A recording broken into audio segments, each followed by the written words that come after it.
비관적이지 않아요. 오히려 미국에 대해서는 현실적인 시각을 가져야 된다고 주장을 해요. 이게 무슨 뜻이냐면 미국은 트럼프를 2번 당선시킨 나라예요. 그 사이에 바이든 대통령이 있어요.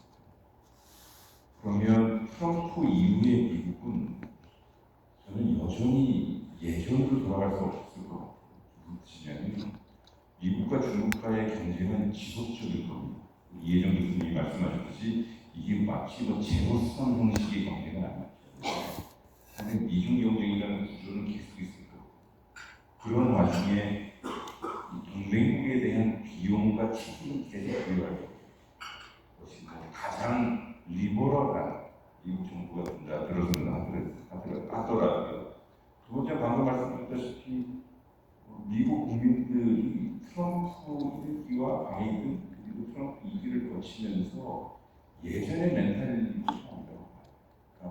우리가 얼마만큼 패권 국가로서 이 국제 질서를 주도해야 돼라고 하는 올드 멘탈리티는 없을 것 같고요.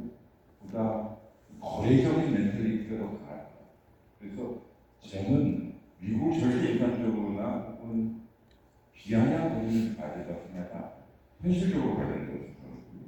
그들이 가지고 있는 대외적인 시각이 이쪽에 공헌하고 자기들의 순한 패권을 건설하기보다는 자기 중심적으로 갈 거예요. 그러니까 저는 그게 절대 나쁘다고 보지 않아요. 미국 나름대로 합리적으로 가는 거기 때문에 그러면 우리가 앞으로 맞닥을 미국은 예전처럼 정치와 패권 그 자체를 생각하기보다는 양자관계를 먼저 생각할 것이고 양자관계에서 어느 것이 이익이 되는지를 먼저 생각할 거예요. 그러니 그러한 미국을 봐야 된다는 것이고 새로운 시각으로 우리도 업데이트할 필요가 있다는 것이죠. 그렇기 때문에 두 번째 질문이 중요한데 보세요.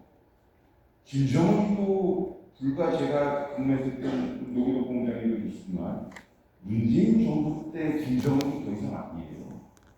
미국도 예전에 미국이 아니고 중국과 일본도 그렇지 않아요. 근데 우리 내부에서 바라보는 중국의 시각은 플러스 아니면 하나 있어요. 반중, 홍중 그래요. 근데 이상하죠. 여전히 세계에서 빨리 부상하고 경제적으로 성장하는 바로 옆에 있는 우리나라는 그 경제적인 과실을 전략적으로 잘 활용하려고 하지 않아요. 이를테면 북경이나 상해, 심지어 천진 이런 데 가면 전 세계에 있는 청년들이 거기서 같이 일자리를 찾고 혁신을 하려고 하는데 우리는 거기에서 반주, 이런 시각으로 우리 스스로의 기회를 스스로 깎아요. 일본도 마찬가지죠. 일본에 대해서 정말 역사적인 문제가 많아요. 제가 드리는 말씀은 그러니까 중국과 일본의 관계가 안정적으로 하자는 것은 감정적인 문제, 극단의 시각을 배제하고 그야말로 좀 합리성을 찾아가는 거가 중요하다는 것으로 말씀드립니다. 그래서 심오한 뜻이 있었다기보다는 그 점이 잘 딜리버리가 됐어야 되는데 좀 부족했군요. 고맙습니다.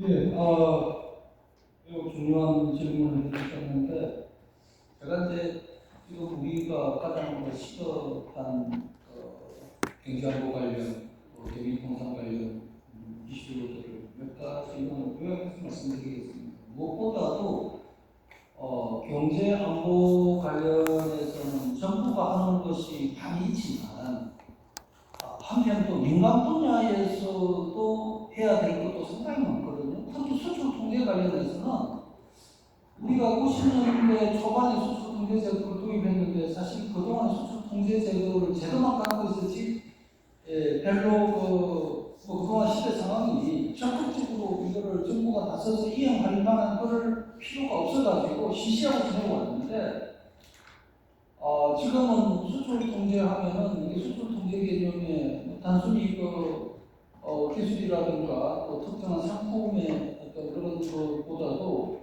전반적인 이 학술의 보안 수준까지도 이제는 다루기 때문에 이게 대학이라든가 민간 연구소 같은데 이 보안 문제가 상당히 심각한데 미국이나 일본 수준으로 그걸 업그레이드하지 않으면은 앞으로 또 다른 어떤 미국의 뭐라고 그럴까요?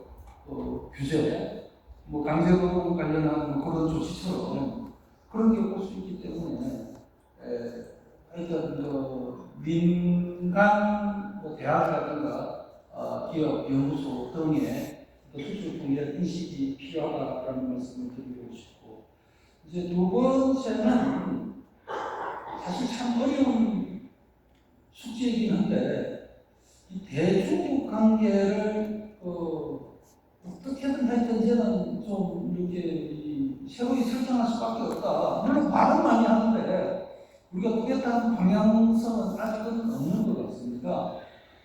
그래서 이게 정리가 안 되면 그 밑에 관련되는 게 아무것도 이게 손을 댈 수가 없거든요. 그래서 이 대중국 관계를 어쨌든 뭐 이제 이 정부에서는 더욱더 이거를 하여튼 고민을 하셔야 되지 않나라는 생각이 들고 세 번째는 아까 저 발표에서 잠깐 말씀드렸습니다만 미국과의 관세 관련 협상이 포괄적인 합의는 되어 있지만은 아직 이 협정으로는 이루어지지 못한 상황인데 이것까지 남아있는 문제들을 빨리 해결해야지. 아까 강제로는 그건 지금 나라들이 다 씹었을 거예요. 그래서 그 이상의 서로 불이익에 있어서 우리는 그래도 말 그대로 최고 결국을 받을 수 있지 않을까라는 생각이 이상입니다.